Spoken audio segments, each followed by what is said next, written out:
두 번째 버스커는 안양대학교 국어국문학과 교수로 재직하고 계신 맹문재 시인입니다. 1991년 문학정신으로 작품 활동을 시작하여 물고기에게 배우다, 기룬 어린 양들 등의 시집을 비롯해서 한국 민중시 문학사, 여성성의 시론 등의 연구서를 발간했습니다. 현재 한국작가회의 자유실천위원장, 신동엽 학회 부회장으로 계신 맹문재 시인을 모시겠습니다. 안녕하세요.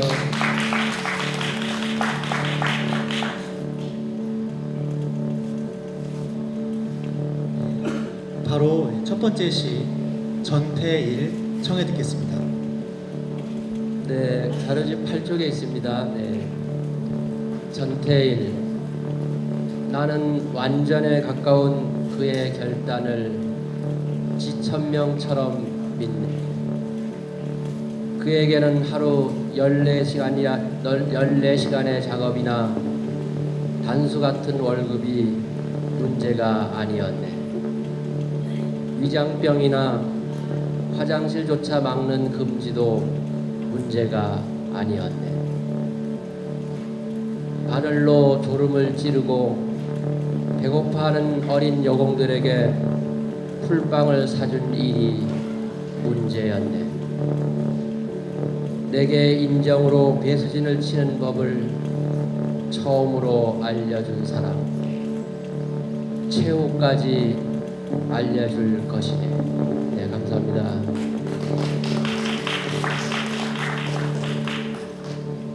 네, 잘 들었습니다. 네.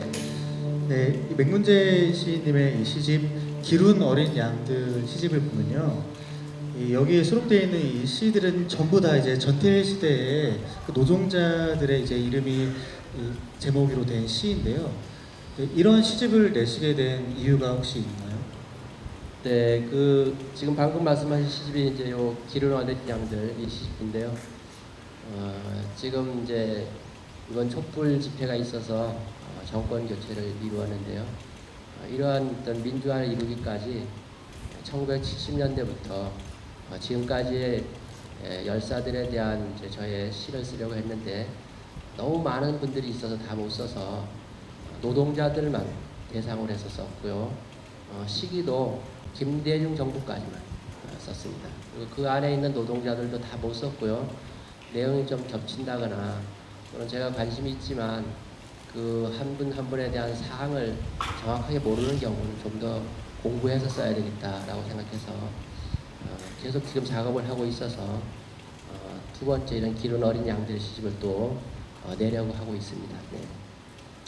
네, 감사합니다. 네, 혹시 맹문재 시인님이나 아니면 방금 낭송하신 전태일이라는 시에 대해서 같이 이야기 나누고 싶은 점이나 뭐 궁금한 사항 있으신 분 손 들어주시면 제가 이제 마이크 넘겨드리겠습니다. 혹시 계신가요?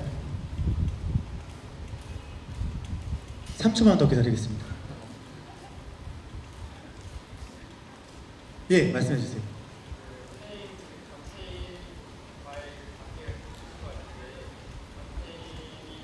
시인에게 주는 영감에 대해서 좀 더 설명을 줄 수 있을까요?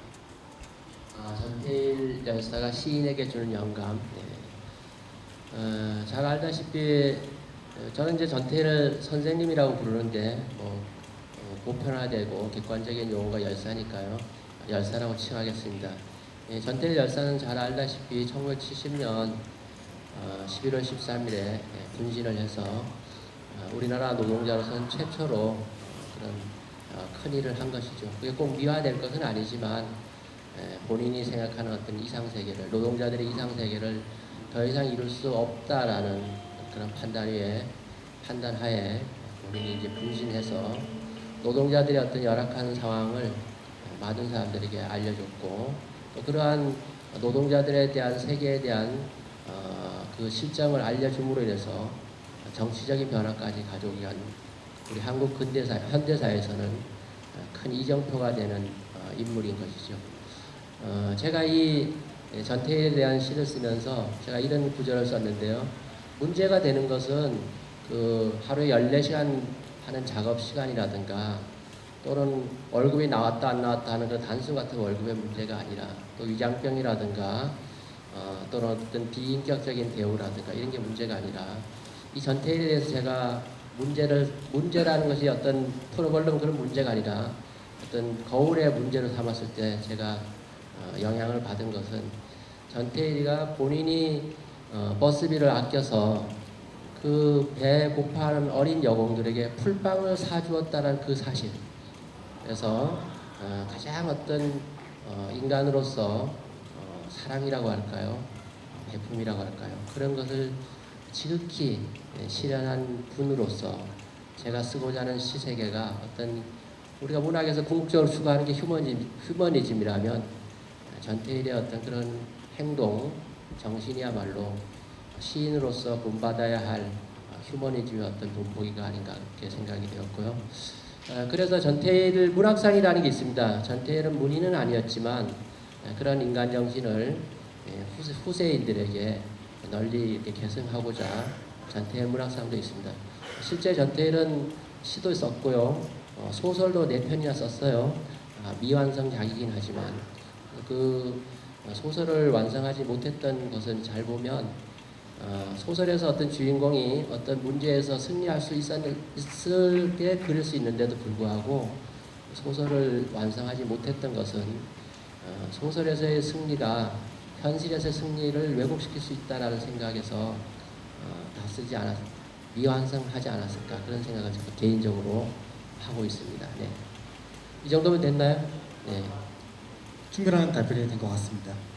네, 그럼 이어서 두 번째 시 이상남 청해 듣겠습니다. 네, 이상남. 집행부원이 구사대에 폭행당한 채 봉고차에 실려가자 노조원들이 가로막았네. 봉고차는 돌진했네. 사람이 깔렸다 세워라. 노조원들이 외쳤네. 봉고차는 돌진했네. 결혼을 앞둔 기둥 같은 그의 몸 깡통처럼 으스러졌네. 봉고차는 돌진했네.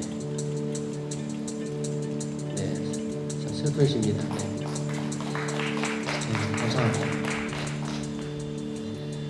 네, 앞에서 이제 너무 좋은 질문을 해주셔서요. 제가 준비해온 질문들에 대한 답이 모두가 다 된 것 같은데 사실 좀 당황스럽습니다.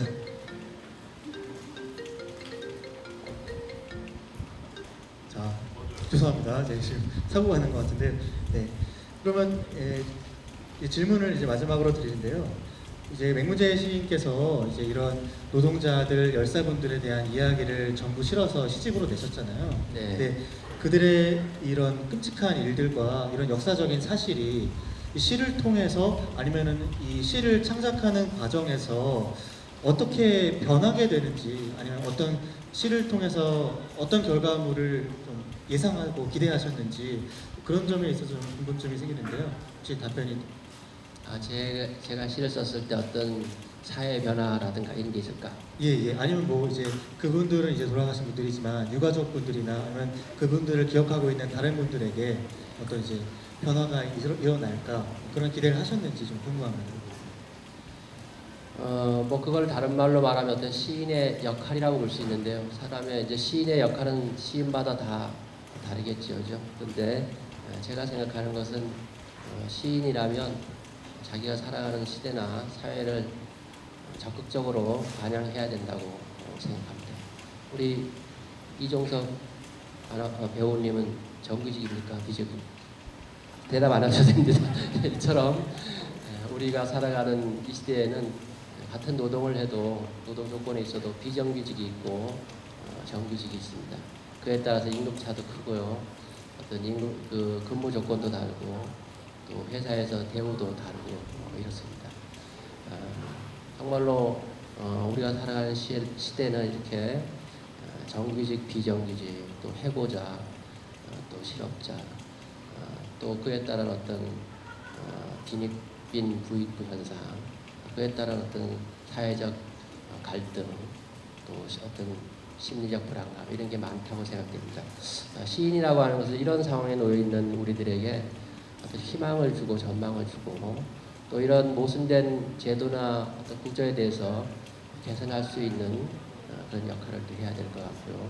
또 점점 비인간화되고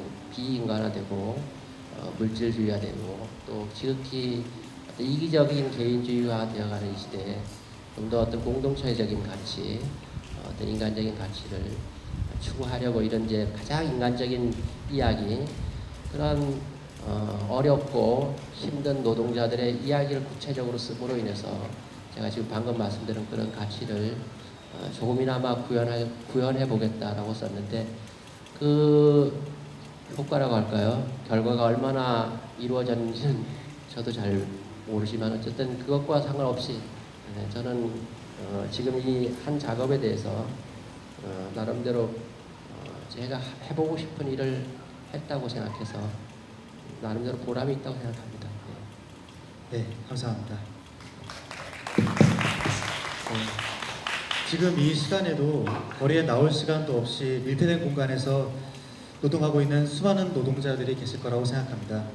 시대를 함께 살아가는 배우 노동자로서 좋은 시, 좋은 말씀 잘 들었습니다. 감사합니다. 네, 감사합니다. 혹시 제가 이제 시집을 지금 4권이 있는데 혹시 끝난 뒤에 제 시집을 꼭 받고 싶은 분은 오시면 제가 선물로 드리겠습니다. 아셨죠? 네, 감사합니다.